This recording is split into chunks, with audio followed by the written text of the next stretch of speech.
Hello everyone, this is Just a Dad. Today I'm going to do a review on this ANKER 727 charging station. So this is a really nice product.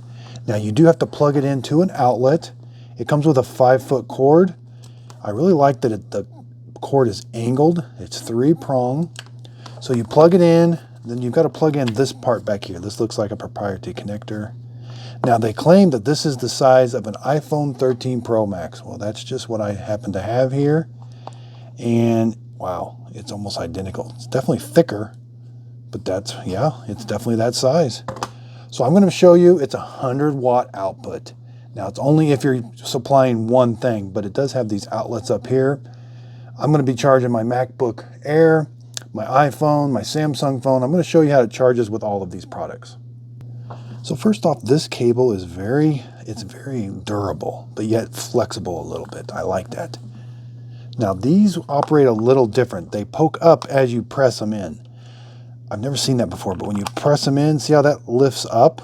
Yeah, that's kind of neat. And then they go right back down when you let go. So there. It's got 2 outlets. You've got 2 USB-C ports, 2 USB-A ports. You do have this little light. Now it's white. I can turn that light off. There's a little button here.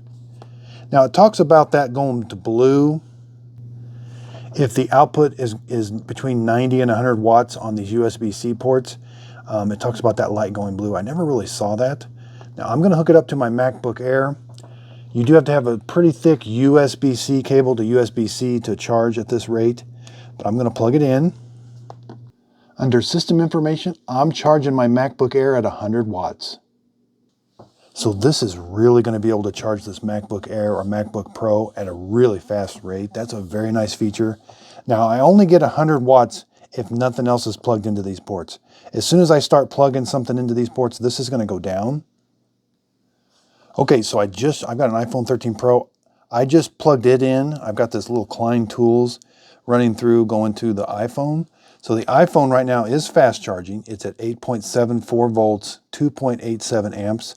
My MacBook Air, it went down to 65 watts. Right here on here, it says 65 watts. So it's not charging at the full 100 watts like this is capable of outputting, but it did go down to 65 watts. That's still pretty fast for a MacBook Air and MacBook Pro.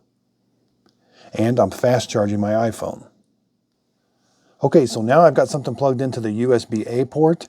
I've got my AirPods plugged in, and I'm still fast charging the iPhone. And now my MacBook Air went down to 45 watts. So with 3 things plugged in, I've got 45 watts. That's still pretty good for a MacBook Air, MacBook Pro. iPhone is still fast charging, so my iPhone's still fast charging. And now I'm able to charge something else.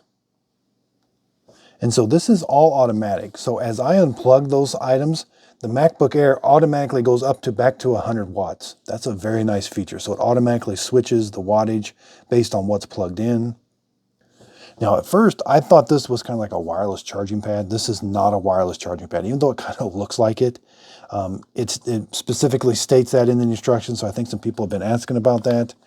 But you do have 2 outlets up here. So anything you want to plug in up here, these outlets, you know, center to center, they're about 1.5 inches apart.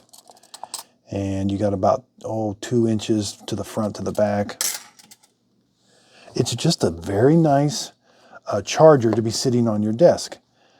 It's got these little gripper feet on it that work very well. It kind of grips it. I can plug things in and out pretty easy. The ports are here on the front, easy to get to. Again, plugging something in there, that kind of lifts up. That's kind of nice, makes it easy to get in and out. Okay, so let's plug this into this is a Samsung S22 Ultra.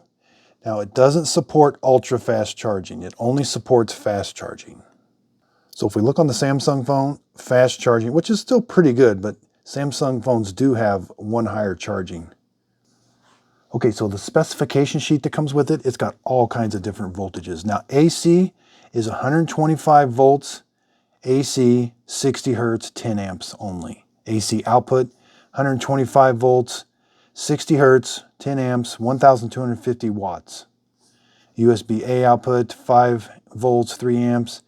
USB-C is capable of 5 volts, 3 amps, 9 volts, 3 amps, 15 volts, 3 amps, or 20 volts at 5 amps. That's 100 watts. But again, as you plug more things into it, the wattage goes down. So ANKER does make some really nice products. This one looks really nice. I love the looks of it. It's stylish. I can turn that light on and off if I want to. It just sits really nice on the desk. Things are easy to plug into and out of it. And again, it's just got 100 watts. That's really nice being able, if you got a MacBook Air, MacBook Pro. This is going to be a really nice addition. This would be great for a dorm room, a desk area with a laptop, and you got your iPhone. So I hope the video helps. Thanks everybody for watching.